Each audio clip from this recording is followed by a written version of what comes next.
life, wisdom. It's cold outside, and that means that you probably have a stuffy nose. In this video, I'm going to count down my top 10 cold and flu remedies, but I want to start out by asking you a question.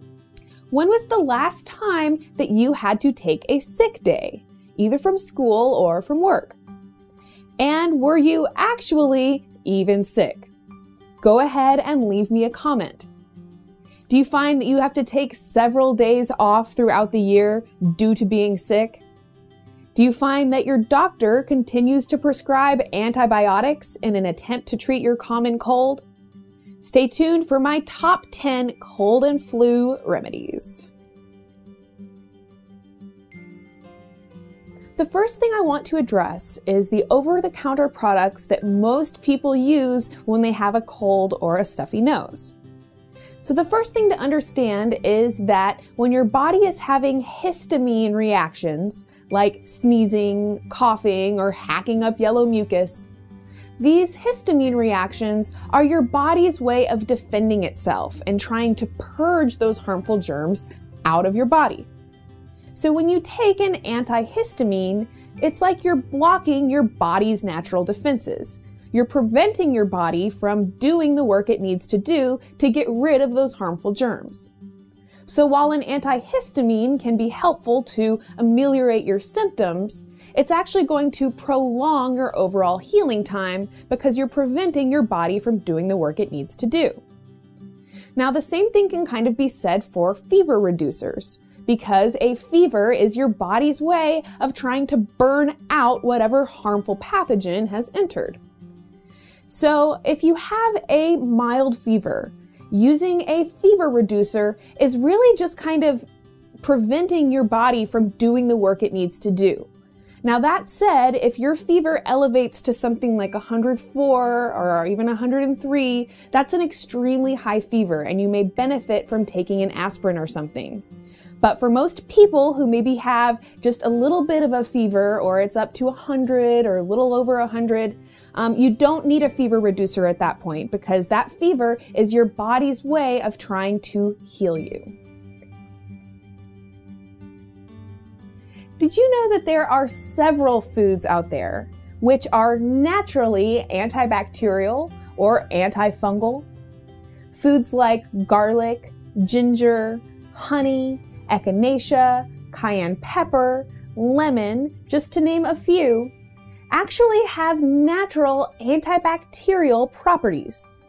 And if you've heard of the term eating off a silver spoon, it's because silver has these same antibacterial properties. And back in the day, the really rich folks would eat off of silver. So when we're looking at things we can do to get more healthy, consuming these foods which have natural antibacterial and antifungal properties is going to be a big help. This is why herbs like echinacea are promoted so much as supplements to help with cold remedies. Other ones like garlic and even cayenne pepper and even some of the chemicals in jalapeno peppers and other chili peppers have very profound benefits to your immune system. So eating more of these foods, and I will actually list them in the comments so that you can go in the comments and see a full list of them, is going to be a really big help.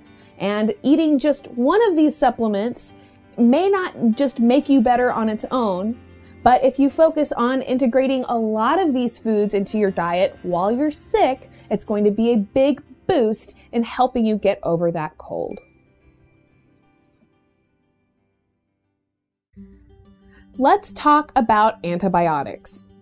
Now, the number one thing to realize here is that the cold and the flu are both caused by viruses.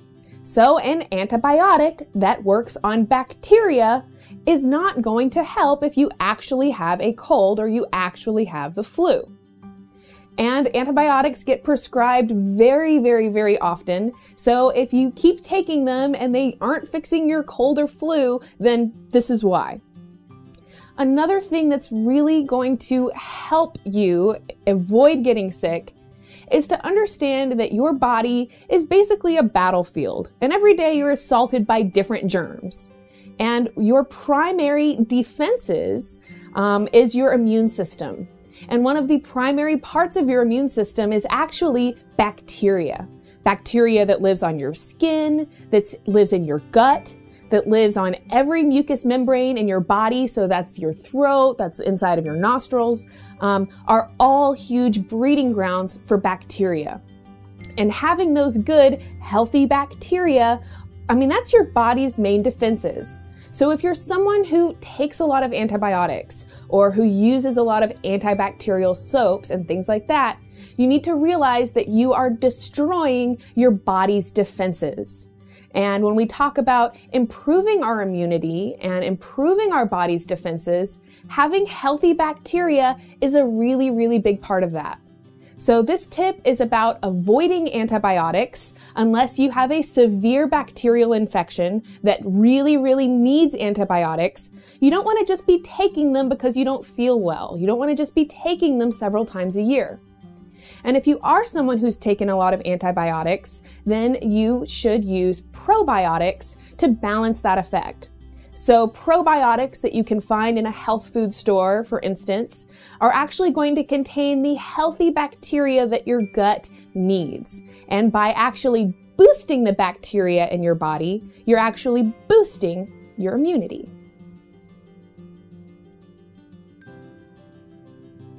So continuing our conversation about immunity, one of the main places that these helpful, healthy bacteria live is in your gut.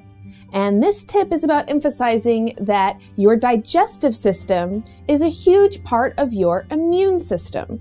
And there's a lot of different things that can compromise the functionality of your digestive tract. Eating a lot of food chemicals, processed foods, fast foods, refined sugar, all of these things are going to compromise the effectiveness of your digestive tract. And if you are sick or if it's cold and you are trying to prevent getting sick, you want to do as much as you can to ensure the health of your digestive tract. So avoiding processed foods, avoiding refined sugar is going to be a good place to start. As I mentioned in the last tip, taking a probiotic can also be very beneficial to getting your intestinal flora, or the bacteria that live in your gut, back to a healthy level so that they can actually defend you against the bad guys. Another consideration is that hormones and antibiotics, which are found in conventional meat and dairy products, are also really harmful to your digestive system. They cause compromised immunity and they can even cause food sensitivities.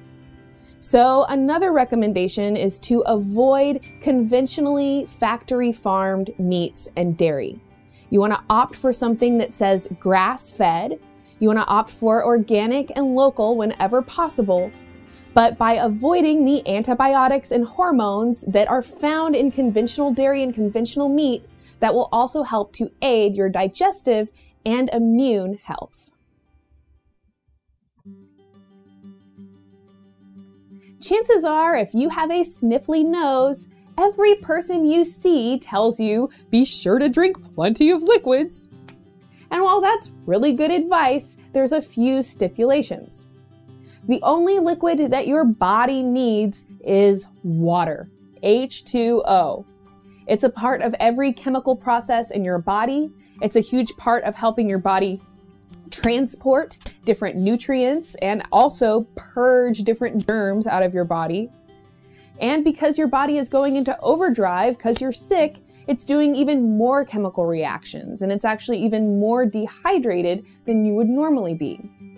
So drink lots of water and avoid other liquids like soda and alcohol. Refined sugar and alcohol are both things that are going to compromise your immune system and not make you better. So in terms of liquids, water is your best bet. If you want to drink juices, just turn it over and make sure it says 100% juice. Look at the ingredients and make sure that you don't see sugar or high fructose corn syrup. Your best bet is actually going to be juicing the oranges yourself or just eating the whole entire orange. The next thing I want to discuss is stress. And chances are, if it's wintertime or holiday time, you're freaking stressed out. And that is going to make you more susceptible to colds, flus, viruses, etc., because stress weakens your immune system. So the first message that I want to get across here is if you're starting to feel sick, you need to slow down. So if you can, cancel a meeting that you have, or you were supposed to go out with your friends drinking tonight, don't do that. If you're sick, you need to get some rest, and good sleep is the best way to do that. If you've got a million different things going on, you're rushing around all day, that is just going to keep you stressed out, and it's going to make it really hard for your body to heal. So this tip is about going easy on yourself. Let how miserable you feel be your excuse to take it easy and to get some rest, to get some good sleep, to avoid stressful situations if you can, do a little bit less exercise if you're somebody really active, and just realize that your body needs all the energy it can get to put into trying to make you better. So I already told you to avoid refined sugar and to avoid conventional factory farmed meats. So I want to elaborate in this tip about the things that you can eat. Because the antibodies, which are a crucial part of your immune system, are proteins made of amino acids, it's very important to have good protein sources in your diet, especially while you're sick or while you're trying to avoid getting sick. Usually, the first thing people think of when they think of protein is meat. And as I already described in a previous tip, you want to avoid that factory farmed meat. And as much as possible, look for organic meats or local meats from local farmers, or look for the words free range or grass fed on the package of meat, dairy, or eggs.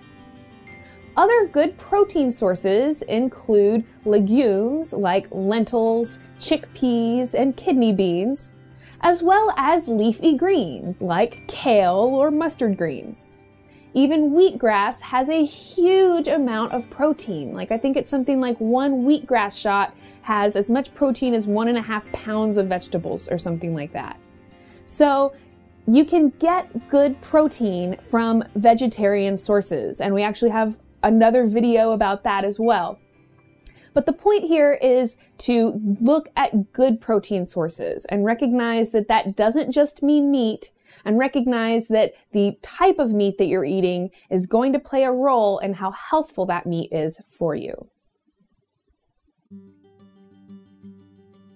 One of the primary complaints that people have when they're sick is about the pressure that they feel inside their ears and inside their head. So this tip is about how to relieve that pressure in your head. Now, I actually did some research myself, and I discovered what they call the hydrogen peroxide cure. And basically, this is taking the regular 3% hydrogen peroxide that you get at the store, and then just using very small amounts of it inside your ears. And I actually tried it. I was really congested a week or two ago, and I actually tried this because I was like, I have to try this before I tell people about it. And I'm kind of weird about putting stuff in my ears. I don't really like eardrops. So what I did is I took a Q-tip and I just dipped it in, I took the cap and put the hydrogen peroxide in the cap and dipped the Q-tip in there, and then just gently press the Q-tip along the inside of my ears. And you'll feel the liquid in there a little bit, and then you'll kind of feel a little bit of tingling. Like when you pour hydrogen peroxide on a burn or on bacteria or on a cut, it'll start to bubble. So you'll actually kind of feel that in your ears a little bit. It's really subtle, especially if you use a small amount. But you just kind of hold it in one side for a while and then dump it over and hold it in another. And it actually really helped a lot.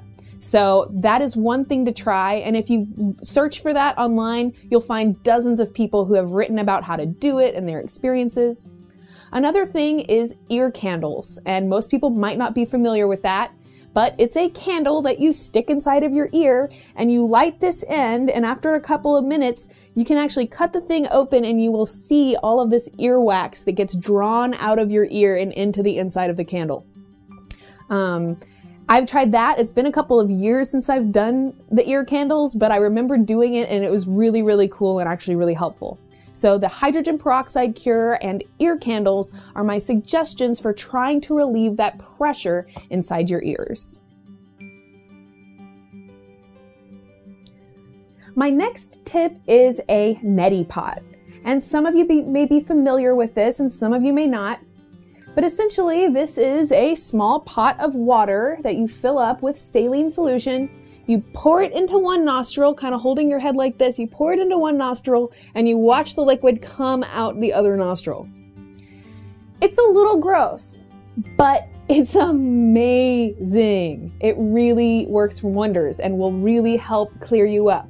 If you guys want to see a demonstration of a neti pot, leave a comment on this video. And if there's enough comments asking for me to demonstrate, then I will actually demonstrate my neti pot for you in another video. I want to emphasize here the importance of using a high quality salt in your neti pot.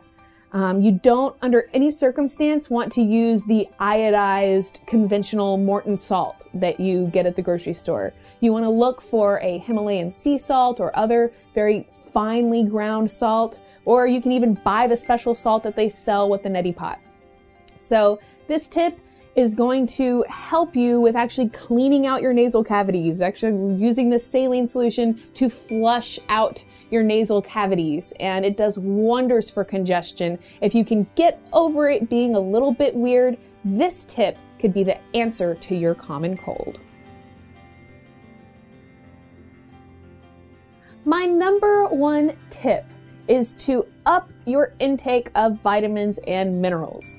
Now, I think it's really funny because I know I'll make a comment like that, and a lot of you probably just rolled your eyes or you're like, oh God, Corrina, you talk any more about vitamins, I'm gonna, but it's really strange. There's a double standard here because people, for some reason, are reluctant to take vitamins or take vitamin C supplements, but they will just rush to the Walgreens and load up with Sudafed and NyQuil and you name it, of all of these other drugs. So let's just compare all of these other drugs with vitamins and minerals, okay? Vitamins and minerals, tons of health benefits, help your body perform optimally, help your body perform all of the functions that it needs to without any negative health effects. And some people have asked in comments on our videos, oh, what if you overdose on vitamins? Dude, the chance that you're gonna overdose on vitamins is extremely small. You would have to literally be taking thousands and thousands and thousands of milligrams of vitamins every single day. And chances are you're not doing that. Chances are you're vitamin deficient, you're mineral deficient, and that is contributing to you being sick. So take some vitamins and minerals. When we're looking at these other over-the-counter drugs, they are laden with chemicals. They are laden with sugar most of the time because they taste like chemicals and they have to contain sugar or else you wouldn't take them.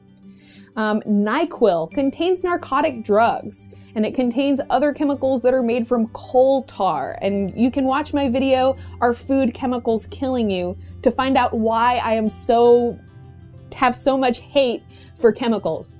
But the bottom line is here, if you're gonna take something, take a vitamin. Vitamin C is great, and when I'm sick, I'll take 6,000 to 10,000 milligrams of vitamin C every single day. Taking a multivitamin is a good place to start, and looking for something that contains minerals, especially selenium and zinc. These are really important for good immune function.